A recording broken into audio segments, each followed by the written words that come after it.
Hello, all my crafty people out there. It is time for our weekly project.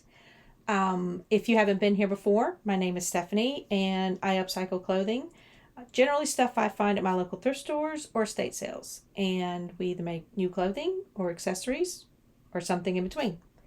A couple weeks ago, I did a scarf. It was black with big blue flowers on it. And I made it into a shirt. Something that was really light and airy for the summer. And it was pretty simple. I put a boat neck in it, and the inspiration was a scarf, this scarf that a coworker brought to me and asked me to put a hole in it so she could put it over her head. Well, anybody that sews knows you just don't cut a hole in it. So we're going to put a proper neckline in it, and it's completely square, I think. So when we put the neckline in it, I want it to be completely round. That way she could wear it with the point to the front, to the side, however she wants to wear it. So we're going to put a hole in the center of this scarf so it can be worn over the head and not have to be put on like a regular scarf. So if you would like to see how we do this, by all means, follow along, like, subscribe, let me know what you think, and I'll see y'all at the table.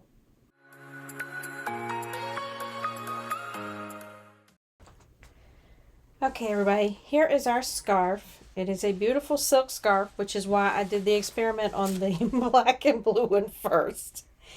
But it turned out really good, so I think this one will too. I believe it's a perfect square, so this should be pretty easy. That's one of the reasons I want to put a circle in the neckline instead of a boat neck like I did on the other one, because it is square, so someone could wear it where the point was going to the front or to the side, however they wanted. So first thing I'm going to do, first thing I did, in the last video I figured out that I needed 26.5 inches to go around or over my head comfortably. So what I did with a good old tape measure is I kind of started gauging. I started probably higher and went lower, but at 26.5 inches, I was able to hold the tape measure, slip it over my head, and not have any problem with it catching or anything like that. So I used the formula in the website that I am putting down in the description to figure out the circumference of the circle and the radius. Really, I knew the circumference needed to be 26.5 inches. That's the whole way around it. But I needed to figure out this halfway mark, the radius, because I wanted to be able to cut the circle out easily. So once I figured that radius out and drew that line, then I just folded my paper on it. I folded it and folded it and folded it so it was really small. And then when I cut across, I didn't really have to worry about a curve because I had folded it so many times. Essentially, you need a circle. Now, you could do this with a pattern, like a neckline pattern. That's perfectly fine, too. I just found this simpler. This is my Pelham product. This particular product, this Pelham, is it's an iron-on fusible webbing, and it's made for stretchy stuff, which silk is not. This is not going to stretch, but I just want to give it that versatility. So I'm going to put my little circle here on this Pelham fusible interfacing, again for stretch products, stretch fabrics. So it would be something you could put on a jersey neckline, something like that. I'm just going to give it a little extra pinning because it's flimsy. I want to make sure I catch it properly. And once we cut it, then we're going to pin it to the center of our scarf. Now we're going to find the center of our scarf by folding it in quarters. And then we're going to press it a little bit. I know it's silk, but I'm going to press it a little bit so I can make sure that this is also on the center. And we're going to finger press this part. I'm going to leave probably about a 1 inch barrier around this, because what we're going to do once we sew this down onto the scarf, then we will be cutting out this center and we will be pushing this portion into the inside of the, or the wrong side of the scarf neck. So I am cutting it kind of healthy, because once we get this ironed on to the scarf, we will also go in and top stitch, because I know there was some concern in the comments regarding, you know, whether or not it would be stable with just ironing it. I don't trust it just to be ironed either. There's a lot of times these not Pellin necessarily, but anything fusible will come up. And it's always better to stitch it down after you have it in place, just for extra security. So we've got our circle cut out. That was about a 4.2 radius, by the way, on mine. But I will include the calculating website on in the description. And I'm just going to take all of my little points here, and I'm going to clip them together. Make sure they don't move.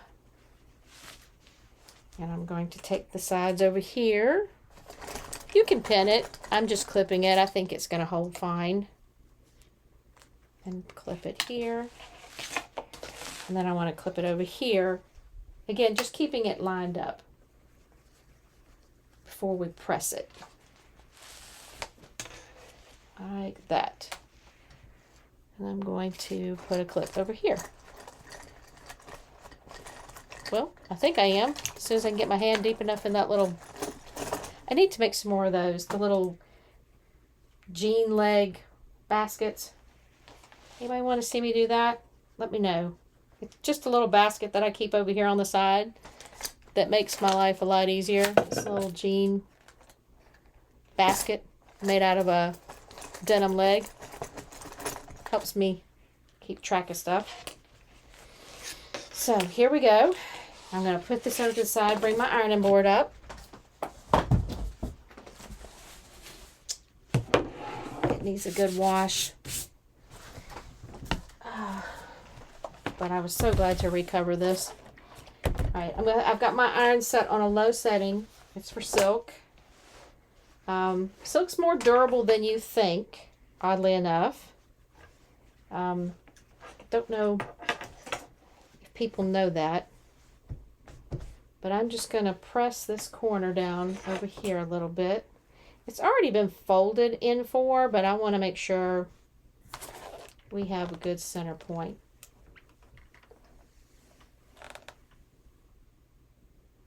So I'm just pressing the edge here so I can get this bearing. It's going to be my centering points for my circle. Hope I have my iron hot enough. Yeah, I think that's gonna, well, I say that. Let me turn it up just a little bit.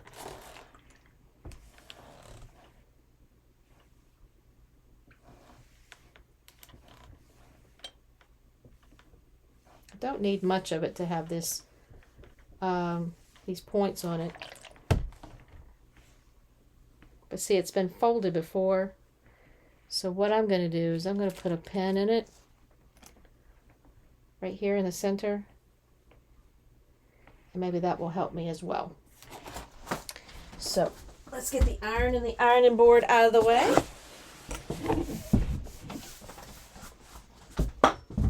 We're also going to take our circle here and fold it in half using the paper circle.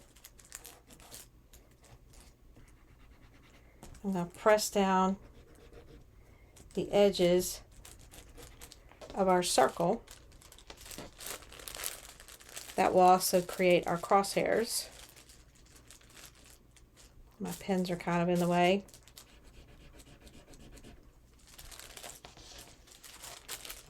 Let me get that pin out. There we go. Now we can press it down. Line our others up. This isn't absolutely necessary, but what that does is that helps me. I know it's a complete circle, but it helps me make sure I line up the top and center it. So we're going to open our scarf out. Oops, take our little clip out there. And we still have a pin in it from the center.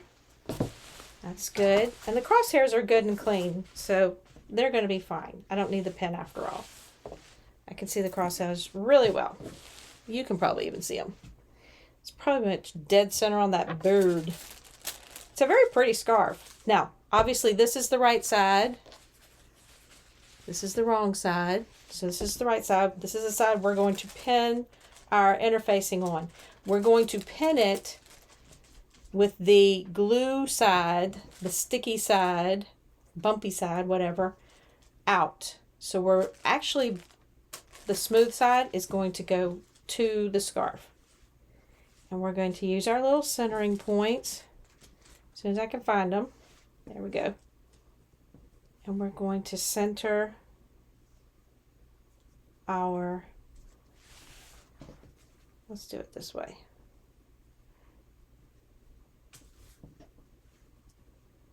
Am I centering properly?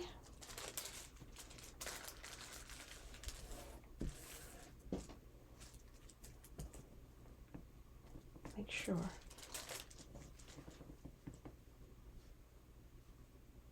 I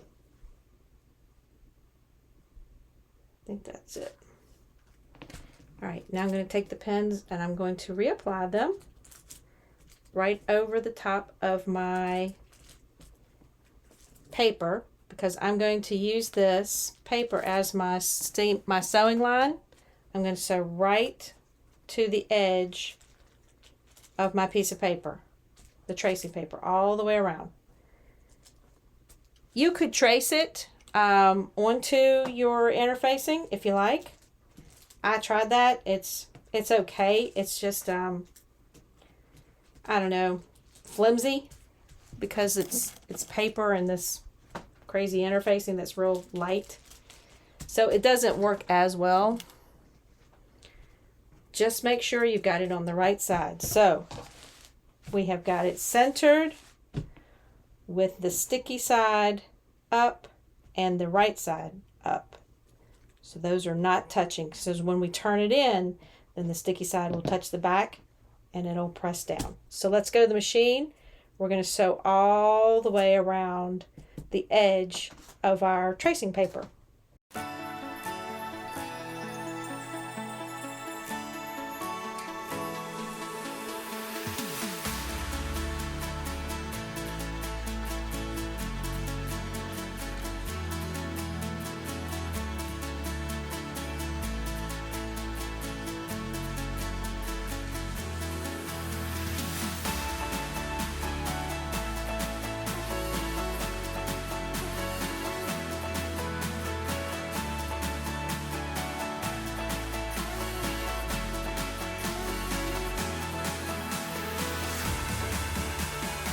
Okay, here we go. I have folded it back in quarters just to kind of gauge that this is properly centered. It is. Now we're going to get to the dangerous part. I've got it spread out flat. I don't want to take the chance of cutting any other sides, but we're going to cut inside this circle. And whoo, here's the brave part. This is silk. Okay. It's a pretty scarf. I don't want to mess it up. I'm going to go all the way to the side there. And I'm going to go all the way to the side over here. And I'm just cutting it kind of open so I can get to all the sides and cut it out properly. Again, just make sure you don't have any extra under there. So I'm going to cut it. It's probably about a little less than 1/4 of an inch away from the edge.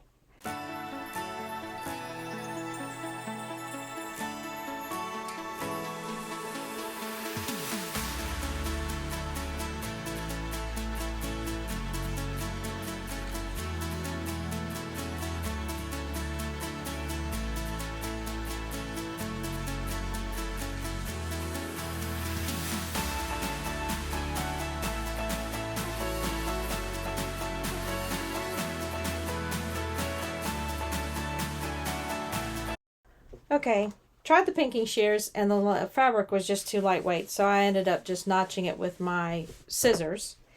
And this is the wrong side, so we're going to take and pull that interfacing in.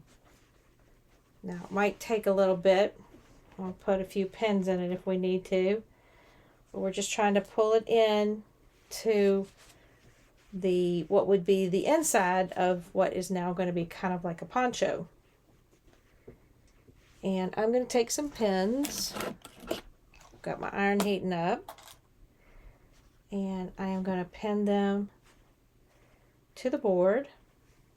It'll just make it easier because we're going to use a pressing cloth to make sure we don't burn anything. Going to put it as hot as we can. I don't think we're going to burn the silk. I think we should be good. I've tested silk on this process before, and it's pretty safe.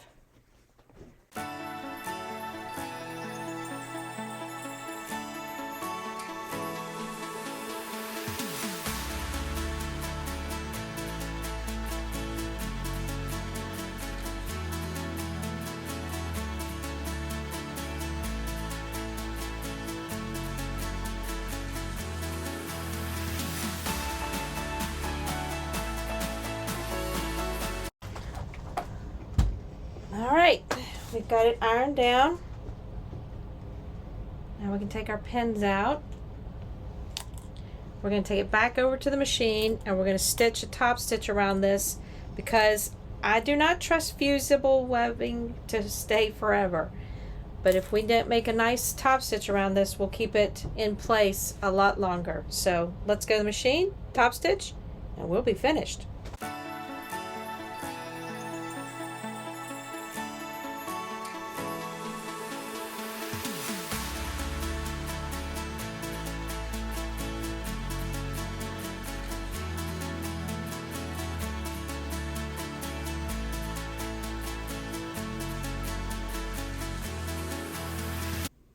Okay, everybody, turned out really good. This is an easy project, a good beginner's project. Once you figure that circle out, it's all downhill from there, or uphill. Anyway, doesn't matter. I will show y'all. Of course, it doesn't go with my ensemble, but I got it on the right side. Yep. Voila. You just pick it up, put it on your shoulders, however you want it. Point in the front, point on the side, whatever. And there you go. It's a fun summer project. It's a fun project anytime, actually, because you can use wool or whatever kind of scarf you've got. Great way to save one and be able to keep it, do something different with it. If you had a good time, by all means, like, subscribe, let me know what you think, and I will catch y'all on the flip side of our next project.